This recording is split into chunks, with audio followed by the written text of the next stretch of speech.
보지도 못한 악기가 완전히 압도하는 소리로 하나님께 찬양을 했네요. 정말 다시 한번 감사를 드립니다. 이제는 선교부가 있겠습니다. 케냐의 김미영 선교사님, 스페인의 주수은 선교사님, 그리고 영국의 최일호 선교사님께서 순서대로 나오셔서 보고해 주시겠습니다.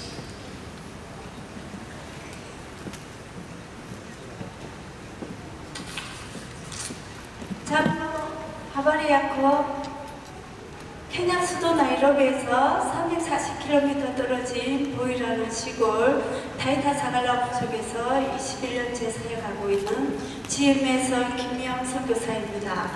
저는 결혼 전에 목사의 사모가 되고자 또는 선교사가 되겠다고 생각한 적이 없었습니다. 데이트할 때 남편이 나는 선교사가 되어 복음을 전하러 아프리카로 갈 거야 라고 했을 때도 설마 농담이겠지? 진짜 가겠어? 라고 생각하며 만났는데 어느 날 남편이 나랑 결혼해서 아프리카로 가자 라고 프로포즈 했습니다. 저는 가진 것도 없고 준비되지 않은 부족한 자라서 결혼하지 않겠다고 했습니다. 그런데 그때 남편의 한마디가 저를 감동시켰습니다. 하나님은 준비되지 않은 자도 주님의 뜻대로 준비시키시고 만들어 가시면서 사용하실 거야 라고 했습니다. 그 말을 듣고 나도 하나님께 쓰임받을 수 있을까? 하나님께서 정말 나를 하나님의 일꾼으로 만들어 가시며 사용하실까? 진지하게 기도하게 되었고 이왕이면 사랑하는 사람과 살고 싶다 하는 마음으로 그저 한 남자를 향한 사랑의 누님으로서 결혼했습니다. 그때 제 눈에 너무 두꺼운 콩깍지가 씌었거든요. 그래서 남편은 청신대원에 다녔는데 결혼해서 남편은 청신대원에 다녔는데 방학이면 MTI 선교 훈련을 같이 받자고 해서 임신해서도 또 아기를 낳아서 데리고서도 여러 차례 선교 훈련 받게 했어요. 그때 제 믿음에 남편의 말을 순종하는 것이 주님의 뜻이라는 마음을 주셔서 무조건 순종하는 마음으로 선교 훈련 받았는데 지금 생각해보니 하나님께 참 감사합니다. 왜냐하면 지금 제가 남편에게 조금 반항 중이거든요. 그런데 그때 선교사로 헌신하고 오는 첫걸음부터 어려움이 닥쳤어요. 파송 날짜를 잡아놓고 비행기 티켓도 사고 여러 출국 준비를 하는데 그 당시 제가 셋째를 임신 중이었는데 너무 힘들어서 하혈을 했는데 산부인과 의사가 한 시간도 집 밖을 나가지 말라고 쉬어야 한다고 경고했습니다.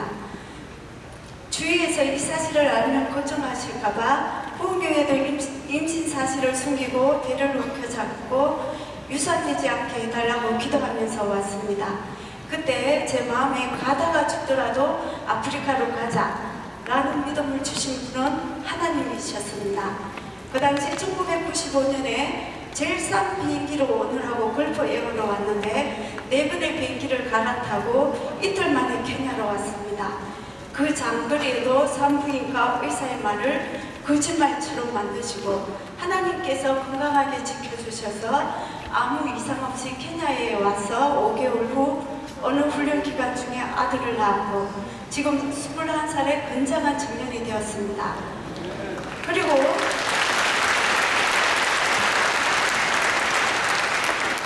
또 딸 하나를 더 낳아서 저는 4살, 2살의 딸을 데리고 와서 케냐에서 낳은 둘을 합쳐서 갑절의 축복으로 4명의 아이들이 있습니다. 아프리카에 와서 복 많이 받은 사람 나오라면 바로 저입니다. 현재 첫째 아이는 대학원에서 신학을 공부하며 간호사로 일해서 동생들을 돌보고 둘째는 이번에 대학을 졸업하고 이디오피아 선교사 자녀학교에 2년 단기 선교로 헌신하고 8월부터 일하게 됩니다. 저희 아이들 모두 선교의 마인드로 공부하고 있어서 하나님께 너무 감사드립니다.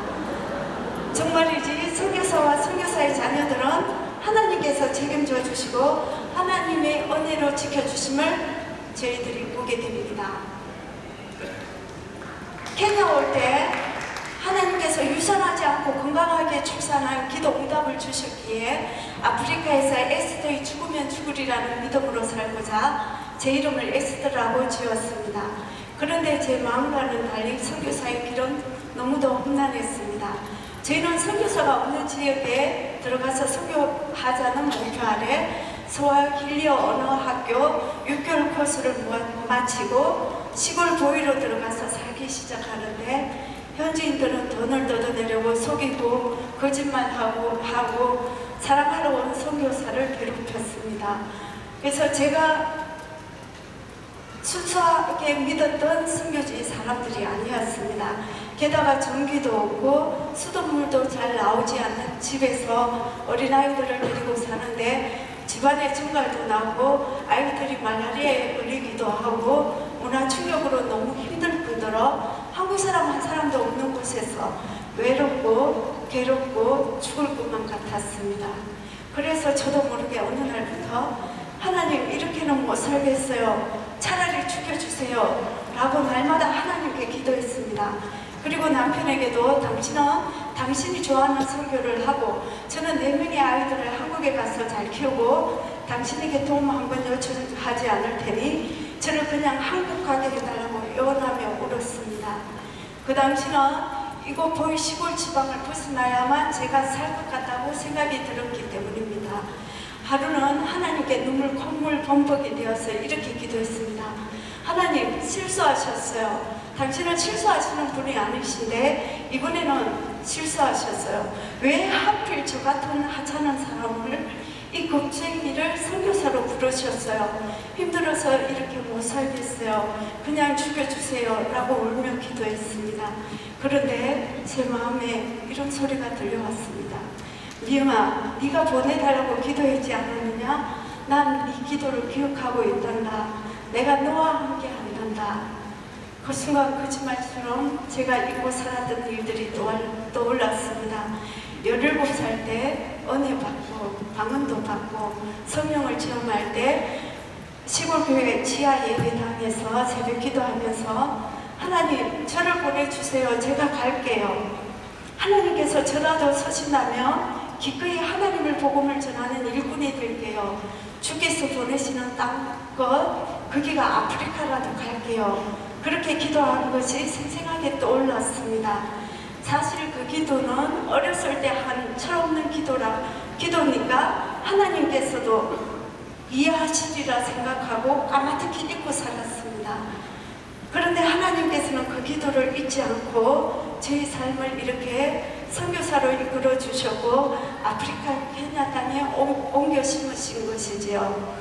그러자 순간 온갖 불편이 사라지고 그동안에 기도를 회개하고 하나님의 은혜에 감사가 밀려왔습니다.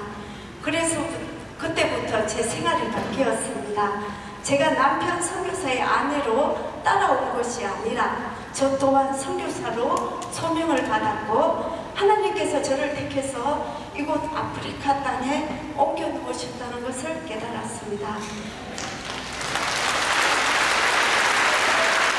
그리고 하나님은 제 작은 기도도 기억하고 계셨다는 것을 깨우쳐 주셨습니다. 우리의 작은 신앙과 탄식과 기도도 하나님은 다 기억하고 들어주셨던 것입니다. 그 후로는 죽여달라고 하던 기도가 바뀌어 그때부터는 살려달라고 기도합니다.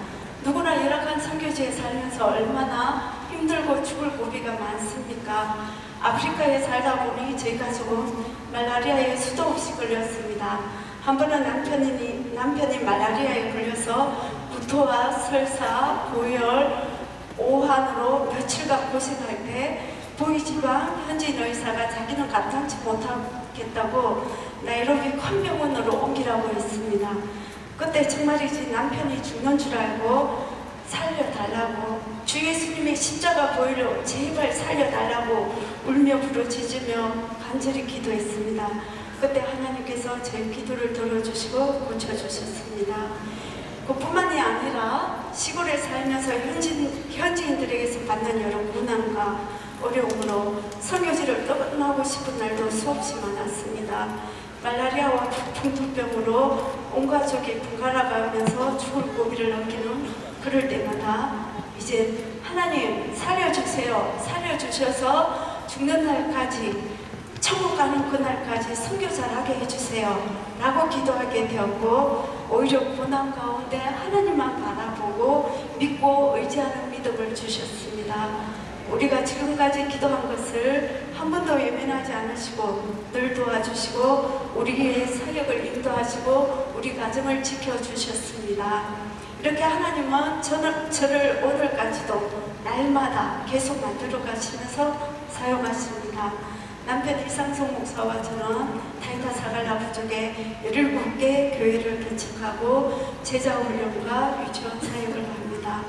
그동안 힘들어서 떠나고 싶은 날들도 많았고, 우리가 다시 웃을 수 있을까 싶은 눈물의 날들도 많았고, 삶의 위험한 고비도 많았지만 주께서 함께 하시고 또 후방에서 늘 눈물로 기도해 주시고 후원해 주시는 분들이 계시기에 지금의 저희가 있습니다. 하나님의 은혜 없이는 한순간도 살 수가 없는 존재이기에 주님이 필요하다고 날마다 고백합니다. 그래서 지금은 그 크신 하나님의 은혜에 감사하며 행복한 선교사라고 날마다 우리에게 베푸시는 하나님의 사랑과 은혜를 자랑합니다. 하나님께 드릴 거 없는 제가 28살에 케냐에 와서 선교사로서 저의 철없는 시간들을 주님께 드릴 수 있는 존재임에 하나님께서 임하는 선교사임에 감사합니다. 우리는 모두 하나님의 은혜로 살아가는 선교사입니다. 여러분, 혹 지난날에 저처럼 삶이 힘들어서 지금도 죽여달라고 기도하시는 분이 계시다면 힘을 내십시오. 선교사의 길 눈물 없이 못 가는 길입니다. 그러나 하나님께서 우리의 아픔과 눈물의 기도를 다시고 기억하시며 응답해 주십니다. 우리가 가장 힘들 때 가장 가까이 계시는 참 좋으신 하나님이십니다. 그분은 오늘도 우리의 작은 기도 소리에 귀를 기울이고 계시며 들어주시는 참 좋으신 하나님입니다. 선교사는 기도를 먹고 하나님의 은혜로 살아가는 존재입니다. 여러분 기도 많이 해주세요. 감사합니다.